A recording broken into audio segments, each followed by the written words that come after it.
I vividly remember the day I enlisted in the Army, fresh out of college, eager to serve my country. The military's structure felt like the perfect fit, and over the years, I found purpose in my duties. But with each deployment, pieces of my personal life were left behind. After nearly 30 years, I retired. Marcy and I had faced many challenges together, raising our kids amidst the chaos. Despite thinking our bond was strong, adjusting to civilian life proved harder than I expected, and we started drifting apart. The warning signs were subtle, and I missed them, comfortable in our routine. Trust, I realized, is fragile. We lived in a cul-de-sac with modest homes.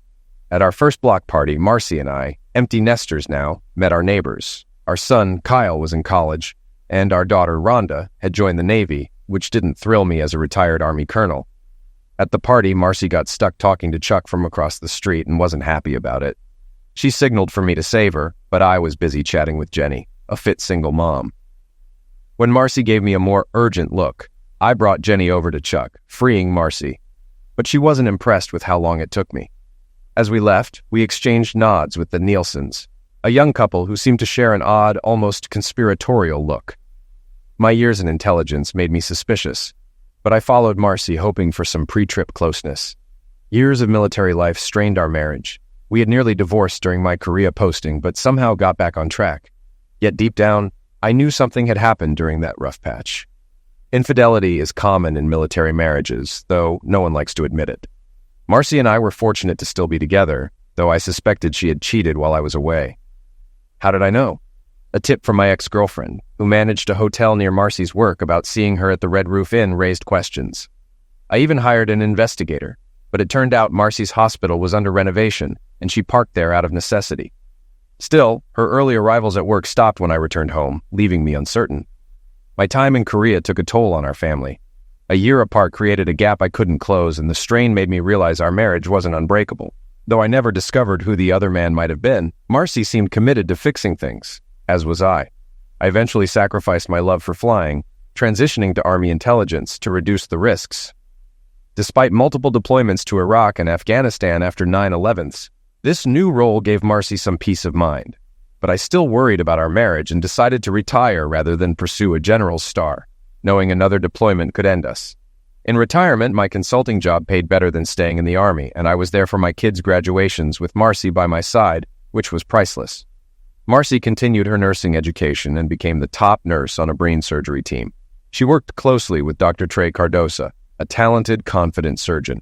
I noticed how he looked at Marcy, and her praise for him made me uneasy. When I expressed my concerns, Marcy admitted that flirting at work helped relieve stress, but insisted it went no further. She reminded me of my close working relationship with a CIA colleague, Deirdre, before deploying to Iraq. Though Deirdre had shown interest in me, I had to trust Marcy just as she had trusted me with Deirdre. The conversation didn't go well and lingered in the background of our lives. The truth was, Marcy had a reason to be suspicious. Deirdre made a move on me after an ambush in Iraq, and in a moment of weakness, I almost gave in. We were interrupted before anything happened, and I convinced myself it evened the score for whatever Marcy might have done in Korea. But deep down, I knew I was only fooling myself. Now, Marcy and her team were heading to South America for 6 weeks with Doctors Without Borders. I wasn't thrilled about her being with Dr. Trey, but I didn't want to disrupt her career after all the support she had given me during mine. "I've stayed home for you many times," she said. "Now it's your turn to wait for me." What could I say to that? Things were tense when she left for the airport. She spent the night packing and talking to her mom, leaving us with little time together. I didn't want to argue, so I let it go. The next morning, she was gone. No goodbye, no note. I checked for messages, but found none. I was both annoyed and worried. After calming down with coffee, I tracked her flight to Colombia and hoped she would call or text upon landing, but she didn't. I sent her a brief message. "I hope you're okay.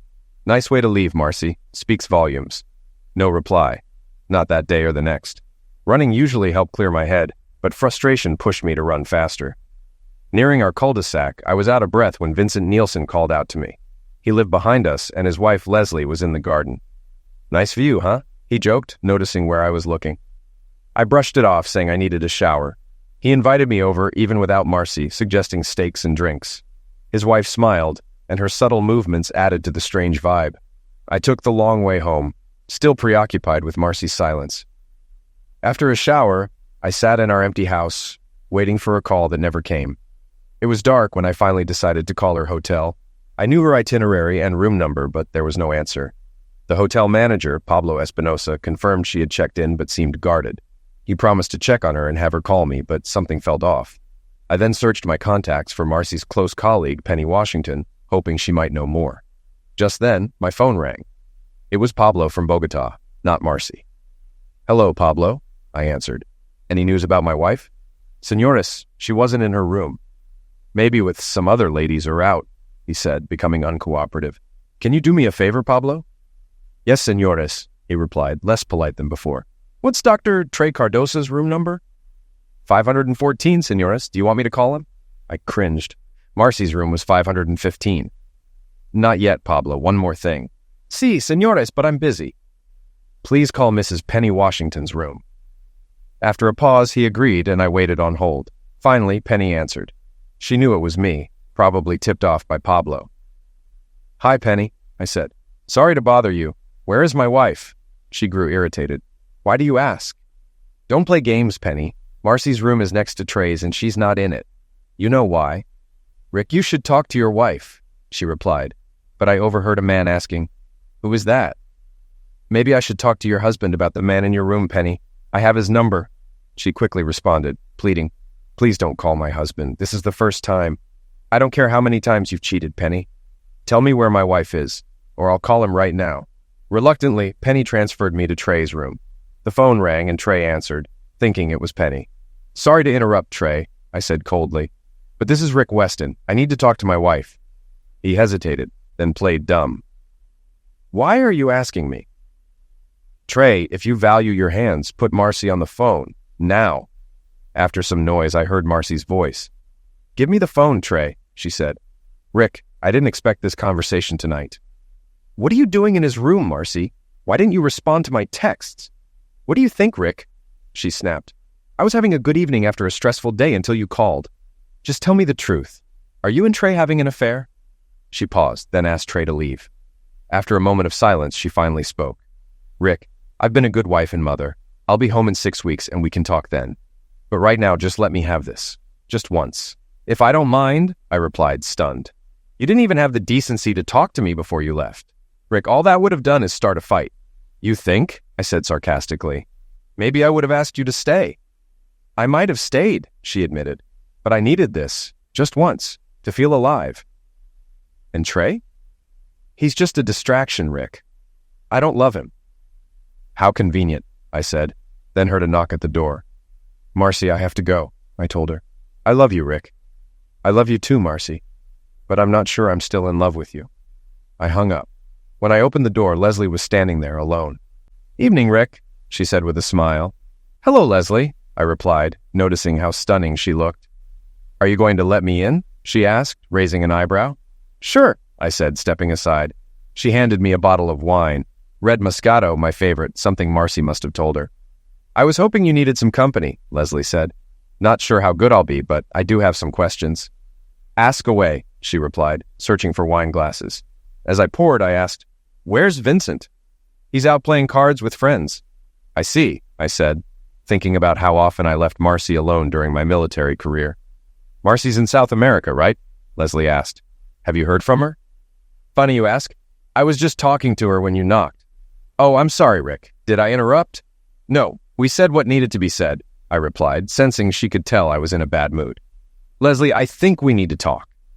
We locked eyes, both of us questioning. Leslie pursed her lips and then nodded. "Let's sit," I suggested, pointing to the living room. She sat at a slight distance from me, crossing her legs. "How much has Marcy told you?" she asked, flipping the question back to me. "I had hoped Marcy talked to you before she left." "Did she?" I asked. "No, I ended up playing phone tag with her, only to find out she's in South America with her doctor boyfriend. Then she told me to talk to you. So let's stop the games. What did you and Marcy plan before she left?" Leslie took a long sip of wine, needing some courage. "Marcy and I ran into each other at the mall some time ago, and we ended up having drinks at my place. I don't know where you and Vincent were, but we talked, and I opened up about my marriage and my husband's interests." She paused, deciding how much to reveal, so I waited in silence. "My husband likes to share me," she finally admitted. Share you? I asked, piecing it together. With other men? Yes, she confirmed. I told Marcy because I wanted her to know, so she might let me pursue you. How did Marcy take that? I asked. At first, she was shocked. She listened quietly as I explained. Later, she agreed on the condition that it happens while she's out of the country. I scoffed, amazed at the situation. So, Marcy never discussed this with me? No. She dropped that bombshell on me tonight just as you were on your way over, Leslie said, clearly surprised by the timing. I found out about her and Dr. Trey tonight, I admitted. Leslie shook her head. My husband and I have an open marriage, but we never go behind each other's backs. So Vincent knows you're here? I asked, seeking clarity. Yes, she confirmed. He knows I'm attracted to you and has no issue with it. You've had other steady partners? I inquired. Just one, off and on for 2 years, she explained. Mostly we meet men out of town for adventures. And Vincent watches? I asked, surprised. Yes, it's safer that way, she said casually. I shook my head in disbelief. How long have you two been doing this? 4 years, she replied, as if it were perfectly normal. And Marcy agreed to this arrangement? I asked, trying to piece it all together. Yes, but only while she's away, she clarified. Did she mention anything about what she'd be doing while she's gone? I pressed further. No, she admitted, but I had a feeling she might be doing something similar. Maybe giving me permission to be with you eased her conscience. I wish she had talked to me, I said, feeling the weight of my own mistakes. Leslie handed me a letter. Marcy left this for you before we do anything, she said, heading to the restroom. The envelope simply read, Rick. I took a deep breath and opened it. Dear Rick, by now you know I'm breaking our vows with Trey. But before you judge me, remember Deirdre in the Middle East. I have no proof, but I'm almost certain you slept with her. I studied interrogation techniques when helping you with your Army intelligence classes, and I noticed how you looked away whenever I mentioned her. You're a terrible liar, Rick. When Trey first touched me, I didn't tell you. Maybe I should have. Just like I should have had affairs during those lonely years when you were off playing soldier. I was tempted, especially when you were in Korea, but I stayed true to you. Then Deirdre visited me while you were in the Middle East, and her smugness confirmed my suspicions. I'm almost sure you were unfaithful. If I'm wrong, then I'm the first to cheat, but I doubt it. So, here's the deal. While I'm gone, I'm not your wife, and you're not my husband. We both have a 6-week hall pass. If we still love each other when I return, we can move forward. If not, we'll mourn what we had.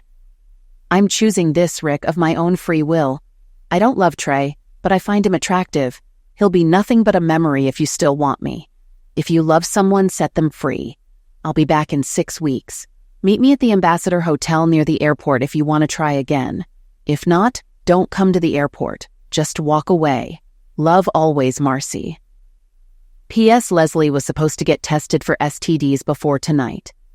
Make sure she shows you the results. Trey and I were tested before we left, and I'll get tested again before I return. If we're going to make this work, this will be our first step toward trust. After reading the letter, I noticed Leslie at the kitchen island refilling her glass. Are you okay? She asked. I will be, I replied. She nodded and returned with the bottle, sitting closer this time. She refilled my glass and looked at me with those doe-like eyes. So, Rick, what do we do now? Right now, nothing, I said firmly. You and Marcy planned this for 2 weeks, and I'm just hearing about it tonight. It sounds like she's been up to something for a while. Am I right? I guess so, Leslie admitted, looking down. She wasn't used to someone resisting her charms. If I were single, it might be different, but I don't like being played, especially by someone I've loved for most of my life. You said this was her way of easing her guilt, I continued. It's clear this was planned behind my back. She even told you what wine to bring. I don't appreciate being used like that. I understand how you feel, she said quietly. So I guess nothing is going to happen between us. Not tonight, I replied.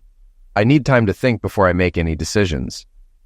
So can we count on you joining us for dinner in a day or two? She asked.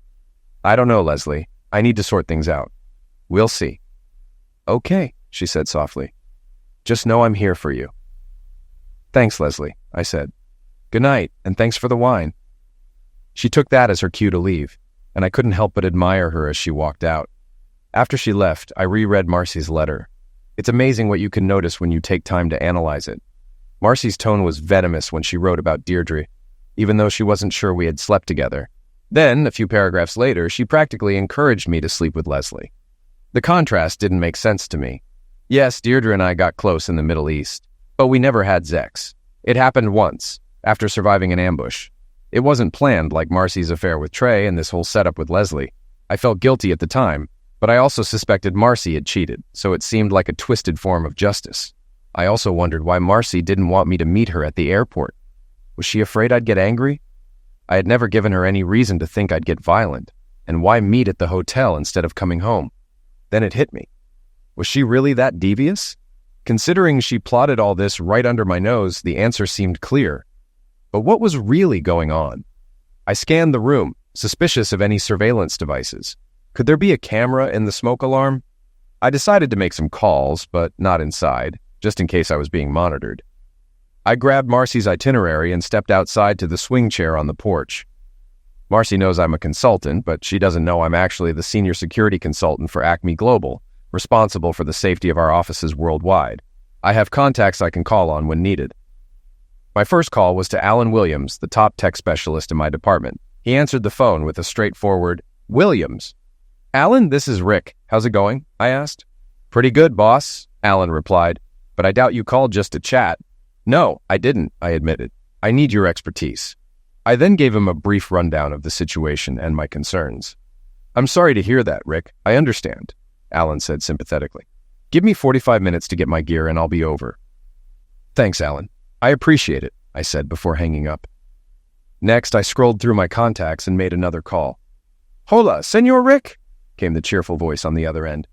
"Ernesto? How are you, my friend?" I asked warmly. Ernesto Trujillo was my go-to guy in South America, based in Bogota, the same city where Marcy and her lover were staying. I trusted Ernesto completely. "Doing well here, boss," he said. "Didn't expect your call today. What can I do for you?" I gave him the same rundown I had given Alan. "Damn," he replied. "Sorry to hear that. You need eyes and ears on the ground, right?" "Yes, Ernesto," I said, providing him with the hotel details, room numbers, and the manager's name. "Can you handle it?" "Absolutely. You want audio, video, and pictures?" "Yes, the works. And send me daily updates. Let me know if you need any extra funds." "Got it. I'll get started and be in touch soon." "Thanks, Ernesto. I appreciate it. Send my best to your family." "Will do. Talk soon." After the call, I emailed him Marcy's itinerary. Shortly after, Alan arrived with his equipment. In 30 minutes, he found wireless cameras in several rooms, mostly hidden in smoke detectors, and a few microphones. Our landline had also been bugged. "These don't have much range," Alan noted. "There's probably a receiver nearby." We searched and found a box with a laptop in the attic. It was locked, but Alan figured it stored and uploaded data from the cameras and microphones. Alan discovered the gear belonged to Smith Investigations, with an address and phone number conveniently labeled. "What do you want me to do with this?" Alan asked. "Disable everything?" I considered it, but decided differently. "Disable the camera and mic in my office, but leave the rest. Let them watch. I'll make it boring." Alan chuckled and removed the devices from my office. He then checked the computer Marcy and I shared and found a keylogger and spyware installed, which he removed. "Why do you think she did all this?" I asked. "Probably setting you up for something, maybe a divorce," Alan suggested, confirming my suspicions. "You're probably right," I said. "One more suggestion," Alan added. "If the investigator installed all this, he might still have a key. You should change the locks and security codes." "Good idea. I'll call a locksmith right away. Thanks for everything, Alan." After he left, I called a locksmith to change the locks and codes, not wanting any uninvited guests. As I waited for the locksmith, I logged into Marcy's account on our shared computer, curious about her recent activities. Her email opened without needing a password. Her credentials were saved, and she hadn't updated them as I had suggested.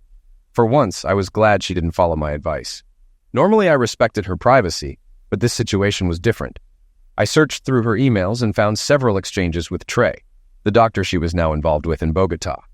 Rather than read them all at once, I exported and saved them to a thumb drive for later review. There were also emails with our kids, but nothing noteworthy. When the locksmith arrived, I showed him the doors that needed new locks and returned to the computer. One email thread between Marcy and Trey had the subject line, "lawyer," which caught my attention.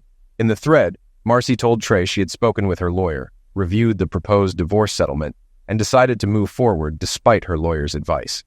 Trey seemed surprised, questioning her decision since she had claimed to love me and intended to stay with me. Marcy's response was chilling. She planned to stay with me, but on her terms, noting that I had unknowingly been a cuck for years. She detailed her plan. She would give me divorce papers at the Ambassador Hotel when she returned and pressure me into signing a postnuptial agreement. If I refused, she would use evidence of my affair with Leslie to ruin me financially. She even mentioned the possibility of suing Leslie for alienation of affection, further tightening her grip on the situation. Trey expressed concern about the risk she was taking, but Marcy seemed confident that she had everything under control. She even admitted to having cheated on me for years, starting when I was stationed in Korea. After reading the thread, I printed it out for safekeeping.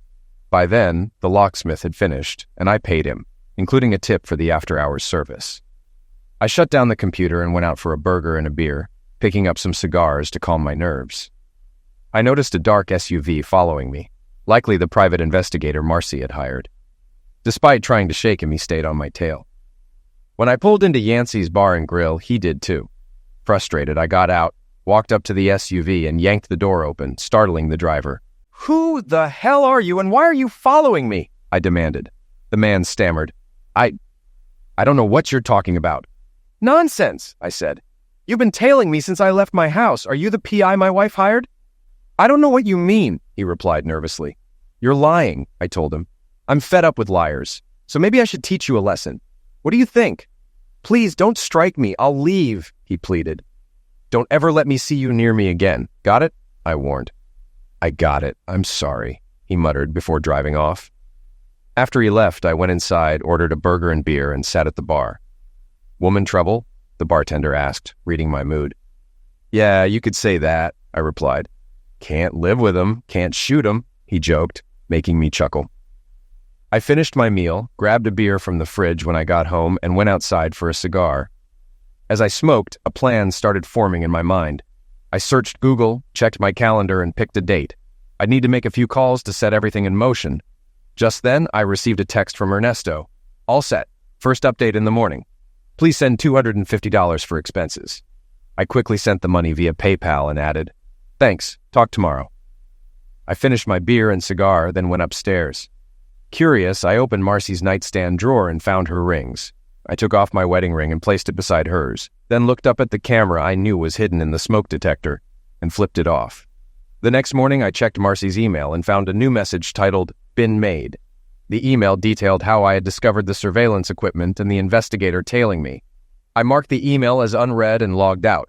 After work, I reviewed the footage Ernesto sent of Marcy and Trey. It wasn't impressive, but I noted her remark to Trey.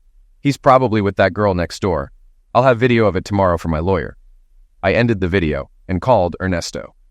"Senor Rick, thanks for the money. Did you see the footage?" "I did, Ernesto. Listen, I have a plan I want to discuss with you." I laid out my idea and he agreed it could be done within 10 days. "Why 10 days?" he asked. "That's our 25th wedding anniversary. I want to make sure she never forgets it." "You're one tough hombre, Senor Rick," he laughed. After ending the call, I scrolled through my contacts and found Deirdre's number, someone I hadn't spoken to since our time in the Middle East. I dialed, and to my surprise, she answered. "Rick Weston, it's been forever," she exclaimed. I briefly shared my situation, and she listened in shock. When I read her Marcy's letter, she responded angrily. "That lying witch. I never said anything like that. We were just a team watching each other's backs." "Thanks, Deirdre.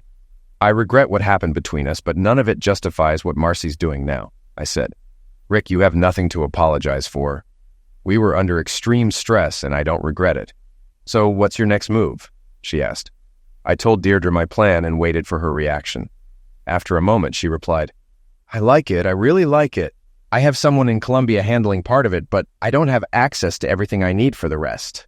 "I think I can help with that," she offered. "When do you want this done?" "In 10 days, on our 25th anniversary," I replied. "Oh, you're wicked," she laughed. "Consider it my anniversary gift to you." We both chuckled. Then she added, "You know, I've thought about you a lot since the war in the Middle East." "I've thought about you too," I admitted. "We made a great team." "I haven't connected with anyone like that since," she said, a hint of sadness in her voice. "I'm sorry to hear that," I responded. "That's life, I guess," she replied with a sigh. I've been thinking about retiring. They've got me pushing papers now. If you do retire, I know a place that would hire you, I suggested. Would I be working with a certain retired Army colonel? She asked, a playful tone returning to her voice. Definitely, I confirmed. Well, that's something to look forward to, she said. Then more seriously, she asked, Rick, do you think we could reconnect?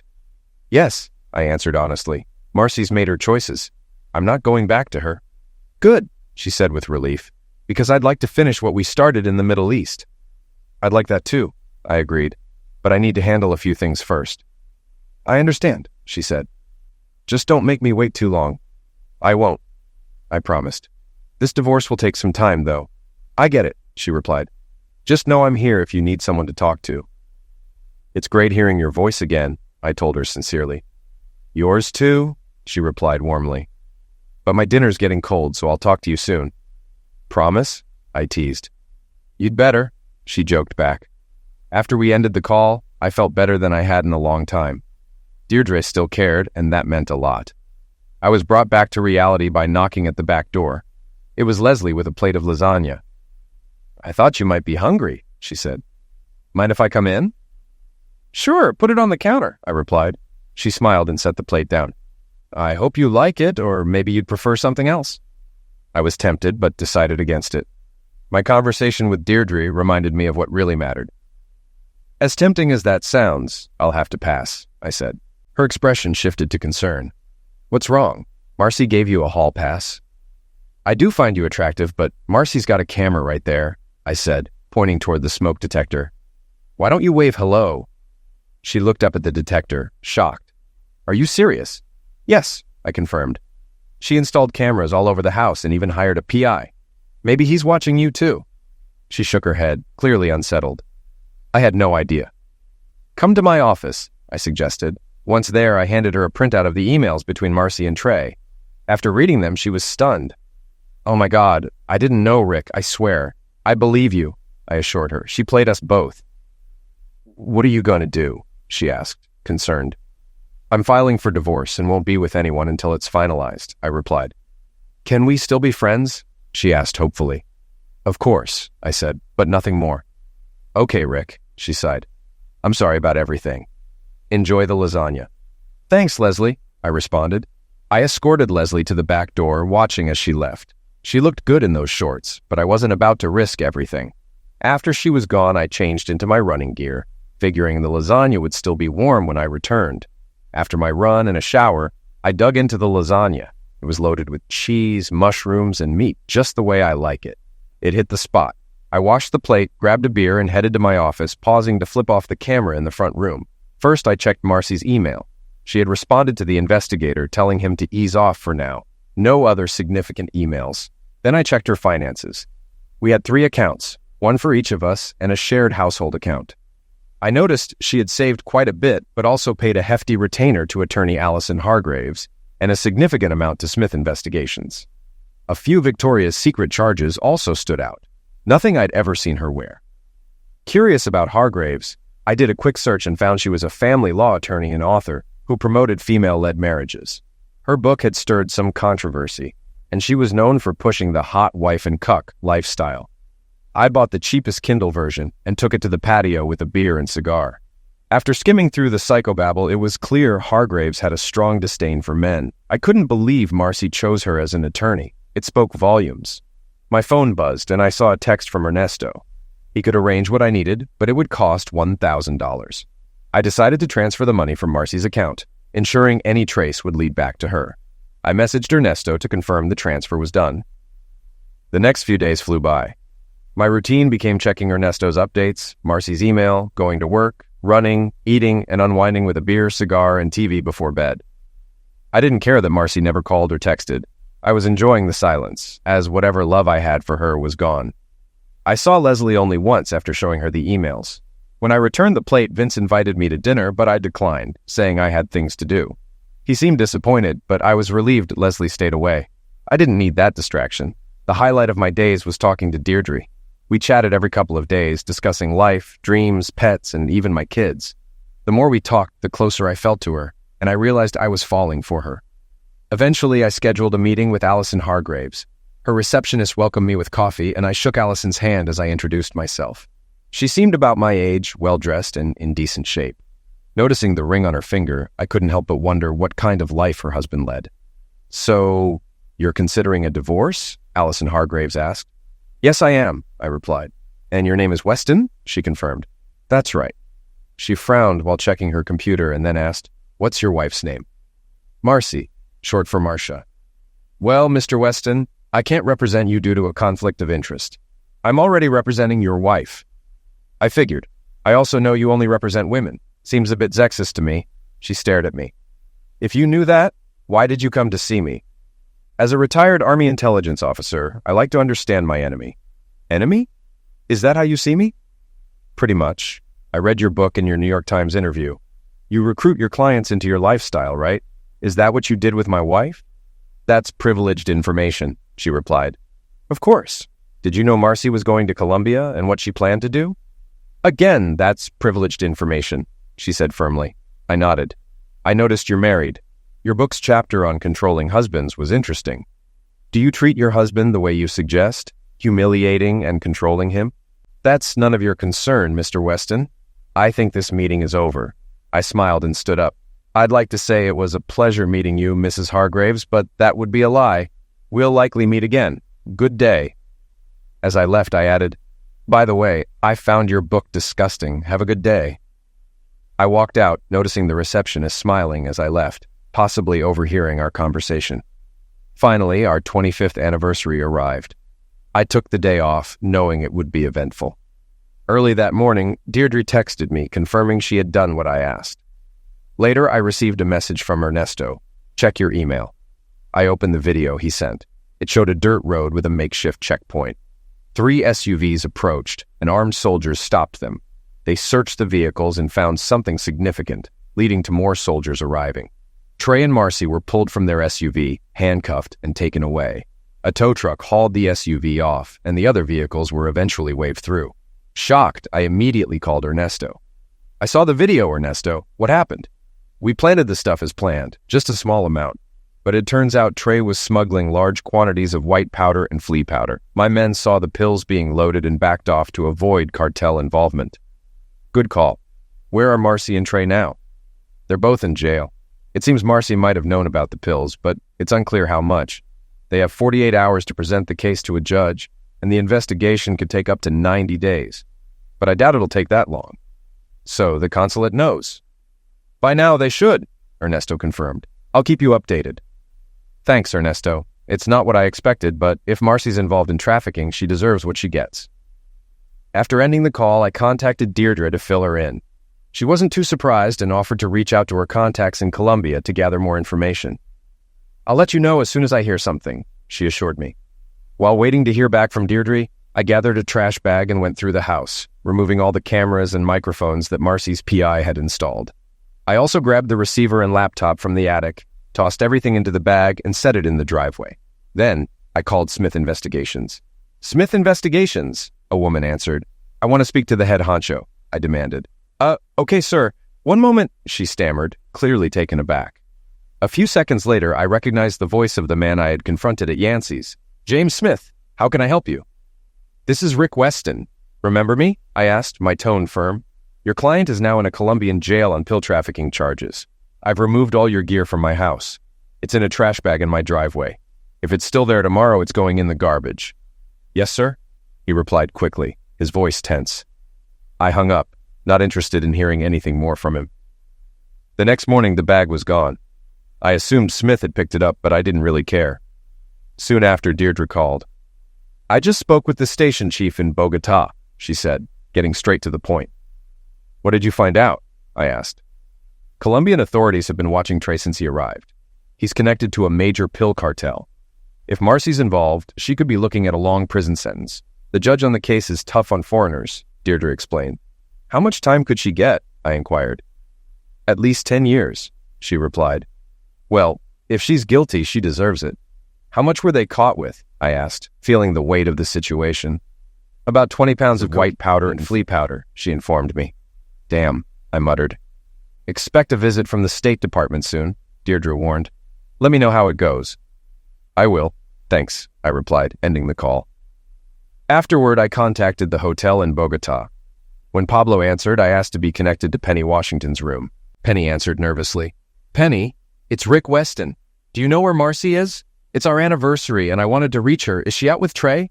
No, Rick, she's not, Penny replied, her voice shaking. Marcy and Trey were arrested at a checkpoint for pill trafficking. The soldiers took them away. We were questioned and told to stay at the hotel. It's like house arrest. Have you told Josh? I asked pointedly. No, she admitted quietly. Penny, I'm going to talk to him soon, I informed her. Please, Rick, don't tell him. It'll destroy him, she pleaded. Not as much as your cheating will, I replied sharply. He deserves to know. I ended the call and immediately contacted Josh, giving him the details and offering to send video evidence of Penny's affair. Thanks for telling me, Rick. This will be the last time she cheats on me, Josh said. I sent him the videos and then contacted a divorce lawyer, scheduling an appointment in 3 days. A couple of days later, my supervisor, Bill Hastings, called me into his office.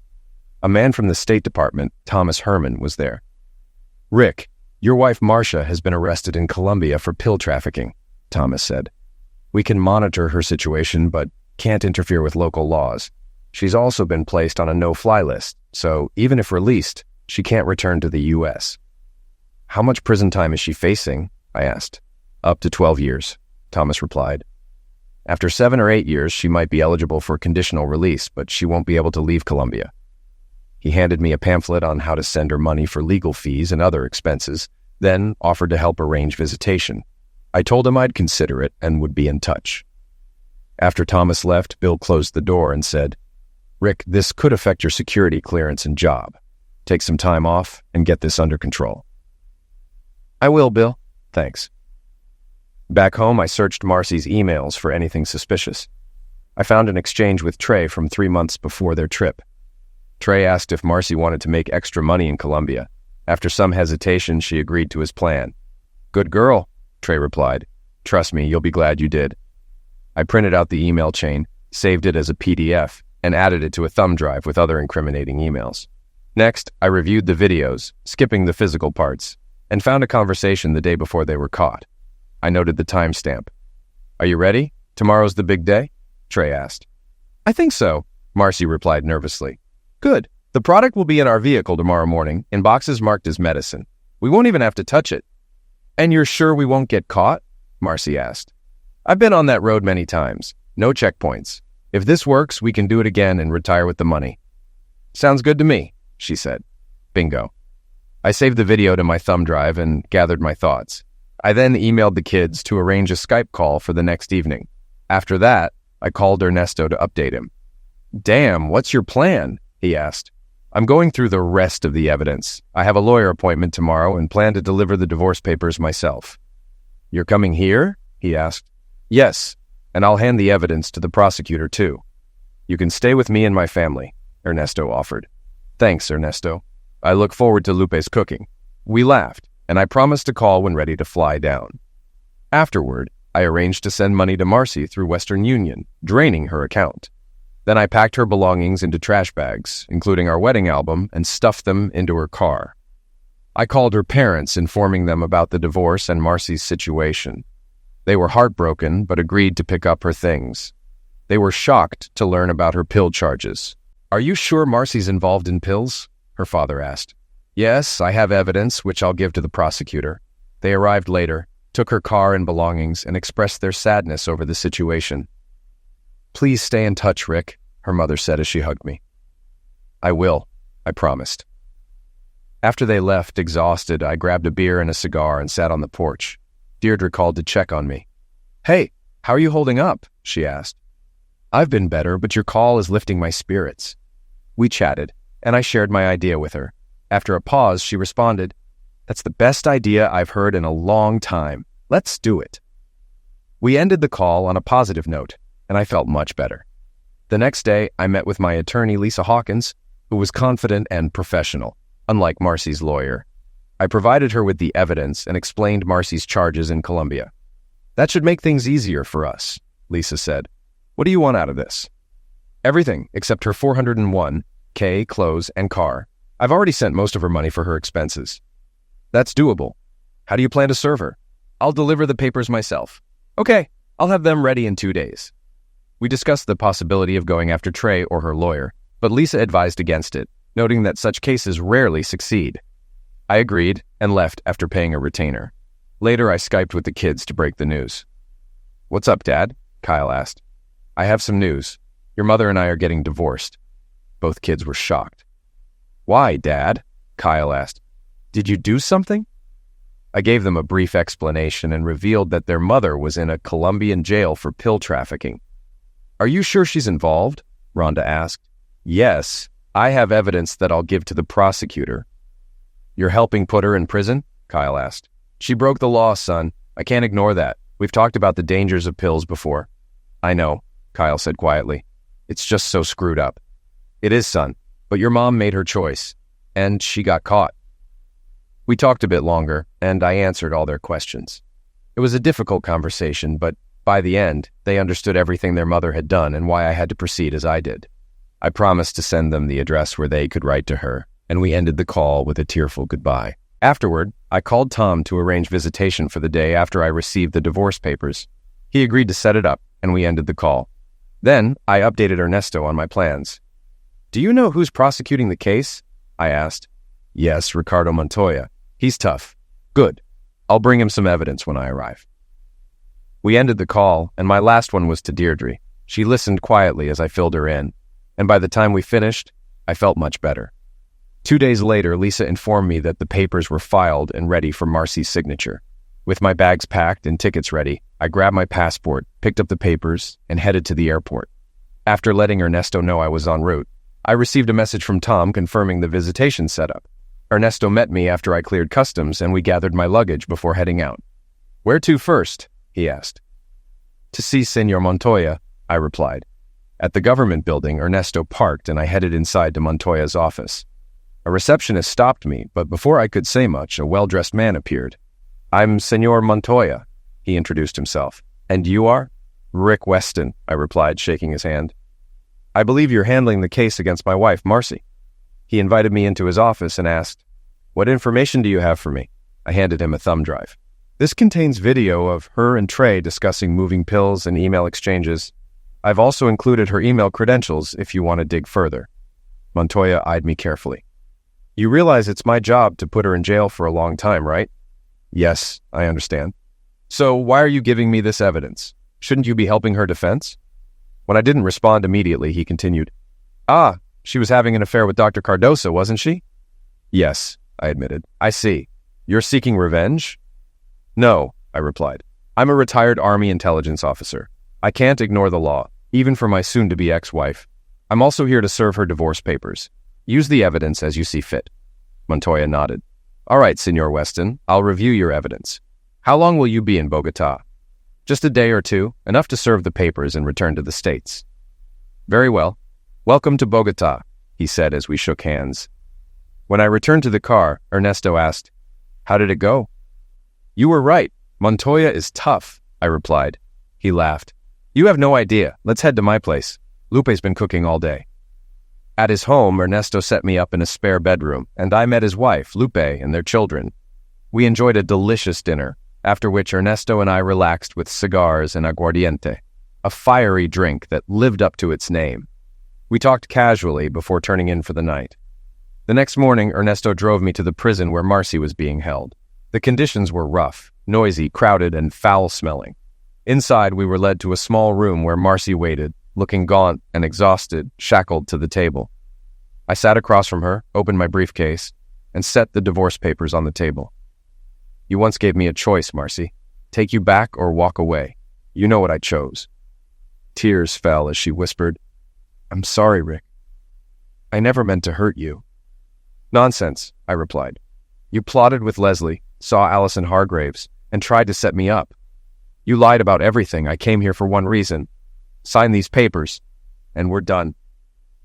"But I don't want a divorce," she protested. "Too late. You plan to make me your slave or ruin me. Face it, we're finished. Sign the papers." Reluctantly, Marcy picked up the pen and signed where indicated, with the embassy official witnessing our signatures.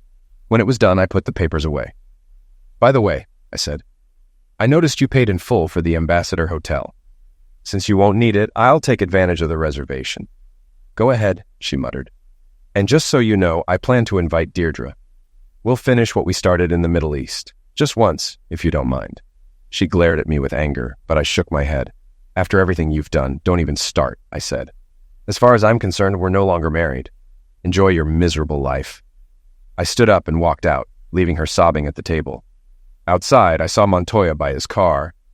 He came over, shook the embassy man's hand, and looked at me. If you don't mind, I'd like to speak with Colonel Weston privately for a moment, he said. The embassy man nodded and left. Montoya put an arm around me and said, Walk with me, Colonel. Please, call me Rick. I'm no longer a colonel, I replied. He smiled. And you may call me Ricardo, once a military officer. Always a military officer, right? He said. Ernesto thinks highly of you. He's told me a lot of good things. You know Ernesto? I asked. Yes, we served in the army together. When he joined Acme Global, I became a prosecutor. I reviewed your evidence. It's strong. It'll save my government time and resources, which is why I decided not to charge you with criminal conspiracy, he said. I was shocked. Don't be surprised, he continued.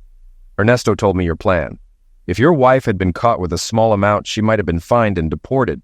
But thanks to Ernesto, nothing illegal was purchased, and the money you sent went to a charity for widows and orphans. They appreciate your donation. I couldn't help but smile. Your cooperation and record convinced me not to press charges. But if you ever try something like this again, I won't hesitate to take action, he warned. I understand, Ricardo. Thank you. No, thank you. The information you provided will be helpful. Justice is coming for your wife and Dr. Cardosa. I'm heading back to the States now, I said. If you return to Bogota, maybe we can have dinner, he offered. I'd like that, Ricardo. We shook hands. Vaya con Dios, Rick, he said. Vaya con Dios, Ricardo, and thank you. I returned to Ernesto's car. Everything okay? He asked. Yes, Ernesto, all good, but I need to get to the airport.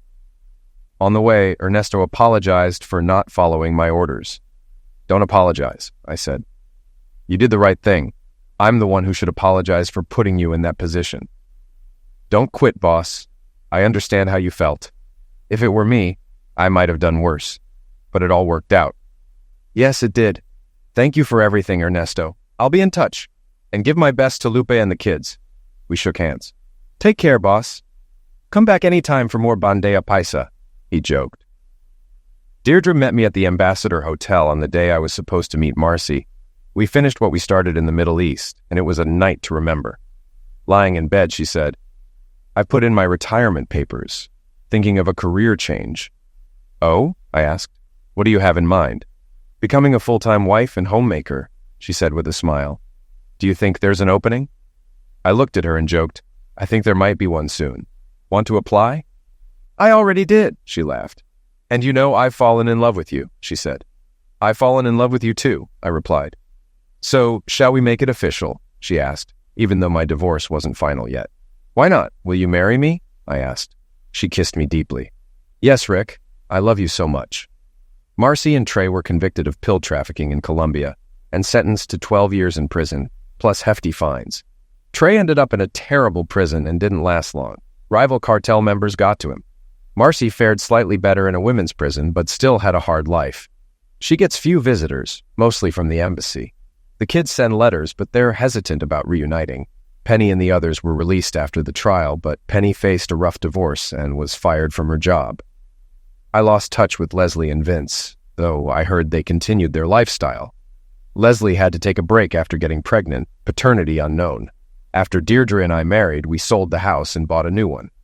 She's happily transitioned to being a homemaker, and though I've offered her a spot at Acme, she prefers to focus on building a happy home for us and her cat, which, of course, I don't mind at all.